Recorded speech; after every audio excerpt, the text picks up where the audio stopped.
What's going on, everybody? Welcome to Blind Power. Today I want to give you 5 tips for getting a job. Essentially, these are the things that you should or shouldn't do during an interview process. So first and most important, don't put your disability in the resume. Why? Because they will not exactly judge you by how good you are at what you're doing. They'll judge you by your disability. And you don't want them to judge you by your disability. You want them to judge you by, how good you are, how talented you are at what you're doing. So therefore, make sure you don't put that in your resume, because that may deter lots of employers from viewing your resume and contacting you. It may sound unfair, it may sound, like, why, but it is the way it is. It's something I realized.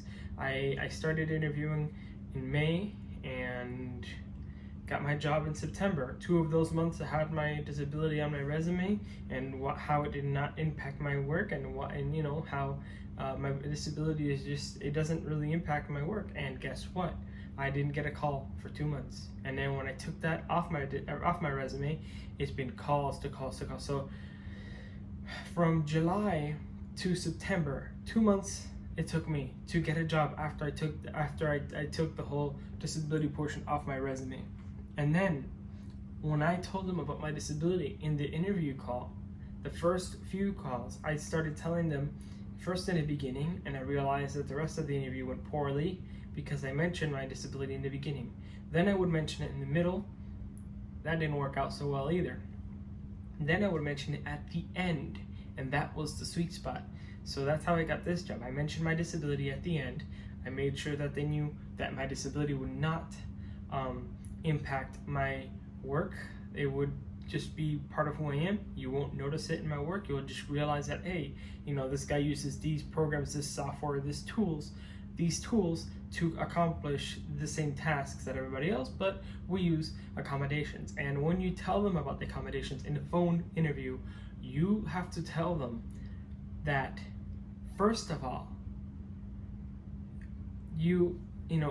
what accommodations you use, what they're for, and who supplies them. You do? They do? If they do, how much is it? How much is it going to cost them?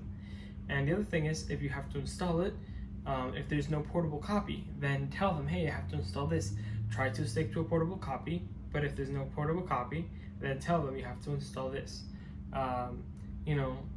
ZoomText, JAWS, and other talking programs and magnification software have portable copies. However, for magnifying users, Windows Magnifier is so good that I stopped using ZoomText for that reason.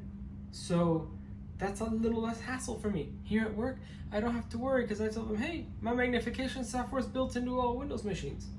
So that's something to note. Windows Magnifier is so good, and you don't have to install anything. So for me, it was just simple. I'm like, hey, I only use this. I use a screen reader, but it's free. It's I could run it on a flash drive for when I need to read long paragraphs. And unfortunately, those are the things that I noticed. And I noticed that there's a certain way of doing things when you have a disability so that you can get a job. It's very important that you have control on how people judge you.